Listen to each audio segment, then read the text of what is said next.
bakit sinasabi ito ng iyong mother-in-law na si Nanay Teresita kung hindi totoo? Na minamaltrato mo ang sanggol mo? Hindi po. Pinapalo ko lang po yung karton po. Hindi naman po as malakas na palo po, ah.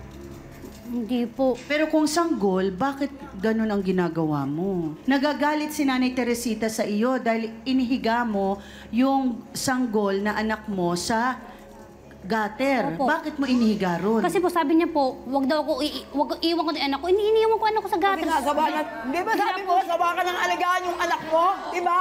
Oo.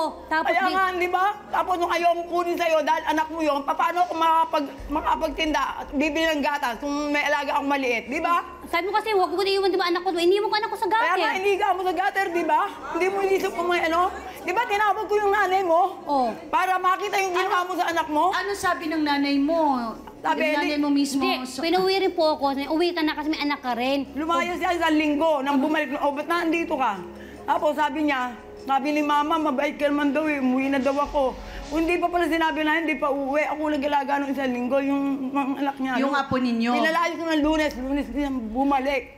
Swani, totoo ba na gusto mong gilitan sa lieg yung iyong sanggol? Hindi po. Gigilitan daw niya, hindi daw kawala dahil may anak pa siyang 3. Sinabi mo ba ito Opo, talaga? sinabi ko pa talaga po yun. Okay, pero bakit mo sinabi yun? Sinabi ko lang po, hindi ko po kayang gawin sa anak ko yun. Pero bakit mo nasabi yun?